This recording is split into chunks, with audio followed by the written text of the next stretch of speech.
भारत और आसियान ने वर्ष 2026 यानी अगले साल को समुद्री सहयोग वर्ष के रूप में मनाने की घोषणा की है।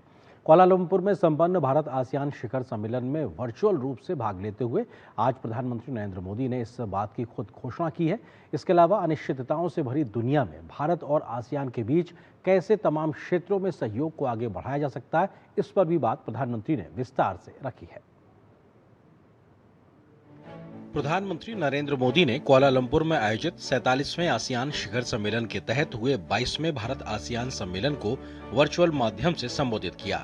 उन्होंने तिमोर लेत्से को आसियान के सदस्य के रूप में शामिल होने की बधाई दी और घोषणा की कि वर्ष 2026 को भारत आसियान समुद्री सहयोग वर्ष के रूप में मनाया जाएगा। इसमें समुद्री सुरक्षा, आपदा प्रबंधन, कनेक्टिविटी और ब्लू इकोनॉमी जैसे क्षेत्र शामिल होंगे। हम 2026 को ASEAN India year of maritime cooperation घोषित कर रहे हैं। साथ ही हम education, tourism, science and technology, health, green energy और साइबर सिक्योरिटी में आपसी सहयोग को भी मजबूती से आगे बढ़ा रहे हैं। कुआलालंपुर में आयोजित आसियान शिखर सम्मेलन की थीम है समावेशिता और स्थिरता।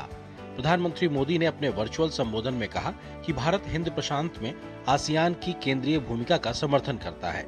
अपने संबोधन में प्रधानमंत्री ने आसियान को भारत की एक्ट ईस्ट नीति का प्रमुख स्तंभ बताया। साझा सांस्कृतिक और आर्थिक संबंधों पर उन्होंने बल दिया। आसियान भारत की एक्ट ईस्ट पॉलिसी का मुख्य स्तंभ है।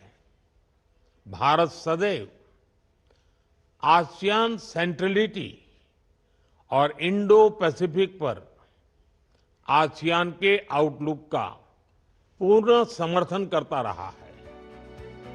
आसियान भारत की एक्ट ईस्ट नीति का प्रमुख स्तंभ है। हम केवल व्यापारिक साझेदार ही नहीं बल्कि सांस्कृतिक साझेदार भी हैं। प्रधानमंत्री नरेंद्र मोदी ने भारत और आसियान के बीच शिक्षा, पर्यटन, विज्ञान और तकनीक, स्वास्थ्य, हरित ऊर्जा और साइबर सुरक्षा में भी सहयोग बढ़ाने की बात कही।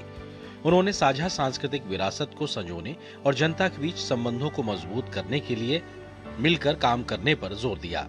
भारत और आसियान रणनीतिक साझेदार हैं और दुनिया की 1/4 जनसंख्या का प्रतिनिधित्व करते हैं। दोनों का साथ आना दुनिया में स्थिरता के लिए बहुत ही महत्वपूर्ण है और ये बात और नहीं मलेशिया में आसियान के आयोजक और प्रधानमंत्री अनवर इब्राहिम ने ये बात कही। डीडी न्यूज के लिए दिल्ली से मैं अखिलेश सुमन।